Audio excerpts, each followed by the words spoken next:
여러분, 지금이 카이스트가 지정한 2023 실패 주간인 것 알고 계신가요? 10월 23일부터 11월 3일까지 실패의 순간을 담은 사진전, 망한 과제 자랑대회, 실패 세미나 등이 진행된다고 하는데요. 실패는 성공의 어머니라는 말이 있는 것처럼 우리의 인생에 실패는 반드시 존재하며 그 속에서 배울 만한 교훈을 발견하는 것. 그리고 우리 한국 사회에 실패를 용인하는 분위기를 만드는 데 일조하는 것이 이 행사의 취지라고 합니다. 그런 의미에서 준비했습니다. 오늘은 실패해도 괜찮은 이유 3가지를 알려드리겠습니다. 구독과 좋아요는 영상 제작에 큰 힘이 됩니다. 안녕하세요. 바라는 거 다 해, 줄여서 바다입니다. 오늘은 실패해도 괜찮은 이유 3가지를 알려드리겠습니다. 실패해도 괜찮은 이유 첫 번째, 실패를 안 하려고 발버둥 칠수록 더 꼬이기 때문입니다. 개인적으로 실패라고 하면 이날의 기억이 떠오릅니다. 3분 동안 독특한 컨셉으로 자기소개를 하는 날이었는데요. 저는 발표를 절대 실패하고 싶지 않았습니다. 무조건 잘하고 싶었죠. 그래서 대본을 열심히 쓰고 3분 분량의 내용을 모두 외웠습니다. 토시 하나 안 틀리도록 여러 번 보고 말하며 통으로 외웠죠. 결과는 다들 예상하셨다시피 완전히 망했습니다. 나중에서야 깨달았지만 실패의 가장 큰 원인은 절대 실패하면 안 돼, 틀리면 안 돼 하는 마음이었습니다. 일단 그게 저에게 큰 부담감으로 다가왔고요. 중간에 대본이 생각이 안 났을 때 유연하게 대처하지 못하게 만들었습니다. 말을 버벅댄 순간 이미 틀렸다, 실패했다 라고 생각했거든요. 머릿속은 새하얘졌고 완전히 꼬여버렸습니다. 그때 제가 절대 실패하면 안 돼, 완벽해야 해가 아니라 잘하면 좋지만 실패해도 괜찮아, 다시 할 수 있어, 많이 할 수 있어 라고 생각했다면 어땠을까요? 오히려 침착하게 잘 대처했을 겁니다.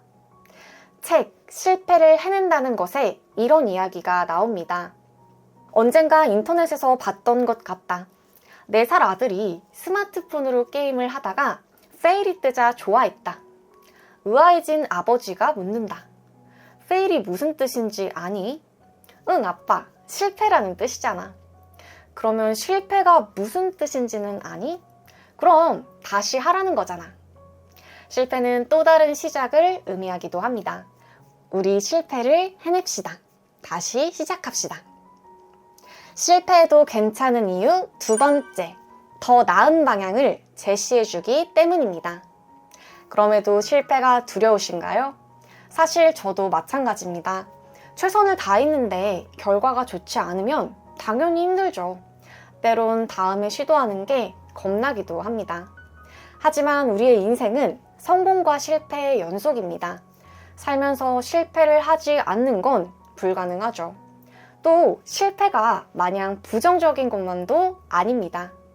가수에서 변호사가 된 이소호는 유키즈 온 더 블럭에서 자신은 실패 이력서를 쓴다며 이렇게 말했습니다. 뭔가 안 됐을 때 절망을 좀 하죠. 그런데 이 실패 리스트를 기록하다 보니까 실패 이력서인 줄 알았는데 오히려 내가 시도해봤던 이력서에 더 가깝더라고요. 더 의미가 있더라고요. 제자리 걸음도 근육은 쌓입니다. 누구보다 실패했던, 시도했던 여러분이 가장 잘 아실 거예요. 내가 이전과 달라졌다는 걸 말이죠. 우리가 했던 시도가 그냥 실패로 끝나더라도 괜찮습니다. 내 길은 이 길이 아니구나 라는 걸 알게 된 것만으로도 큰 수학 아닐까요? 실패를 거쳐 마침내 성공을 했든, 시도했지만 결국 실패로 끝났든, 결과가 어떻든 실패는 더 나은 방향을 제시해 줍니다. 그러니 여러분도 실패를 너무 겁내지 말고 도전해 보시기 바랍니다.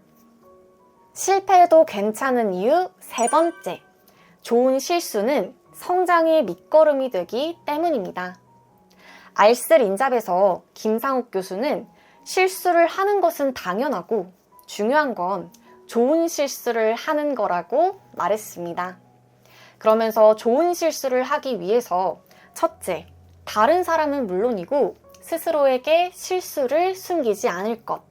둘째, 모든 과정을 똑바로 마주하고 섣부른 판단을 하지 않도록 끝까지 제대로 실수하라고 조언했습니다. 자신이 무엇을 실수했는지 모르거나 실수를 숨기기 급급하다면 그 일은 결코 개선될 수 없겠죠. 실수를 했으면 깔끔하게 인정하고 다음에 같은 실수를 반복하지 않으면 됩니다. 나아가 실수를 계기로 더 나은 방향으로 발전시킬 수도 있겠죠. 저는 업무 중에 실수를 하면 같은 실수를 반복하지 않기 위해 개인 페이지에 실수한 것을 기록하고 체크리스트를 만듭니다. 그리고 다음에 비슷한 일을 할 때 체크리스트를 확인하고 검토하며 실수를 최소화하죠. 실수를 계기로 인사이트를 발견해 적용하기도 하는데요. 유튜브 운영으로 예를 들어 볼게요. 사실 이 바다의 채널은 저의 첫 유튜브 채널이 아닙니다. 이전에 2개의 채널을 실패했죠. 그래도 실패를 통해 얻은 인사이트를 현재 채널에 적용하고 있습니다. 첫째, 채널명은 특수 문자 등이 섞이지 않게 해서 검색이 잘 되도록 할 것. 둘째, 주제를 가장 먼저 정하고 녹음하기 전에 기획안이나 대본을 미리 완성할 것. 셋째, 하나의 작품을 만들고 끝낼 것이 아니고 퀄리티에 큰 차이가 없기 때문에 똑같은 걸 10번씩 촬영하는 비효율적인 방식은 지양할 것, 즉 완벽주의를 버릴 것 등의 인사이트를 바탕으로 지금의 바다의 채널을 성장시킬 수 있었습니다. 여러분도 이왕이면 좋은 실수를 해보시기 바랍니다. 지금까지 실패해도 괜찮은 이유 3가지를 알아봤는데요. 실패의 대가들은 공통적으로 전 재산을 올인하거나 내 근간이 흔들릴 정도의 그런 큰 실패가 아니라 작은 실패와 성공을 여러 번 경험하라고 이야기합니다. 저는 여러분의 작은 실패와 성공을 진심으로 응원하겠습니다. 오늘 영상이 좋았다면 구독, 좋아요 부탁드립니다. 저는 앞으로 더 유익하고 좋은 정보로 찾아올게요. 지금까지 바라는 거 다 해, 줄여서 바다였습니다. 여러분도 바라는 거 다 해요. 그럼 안녕!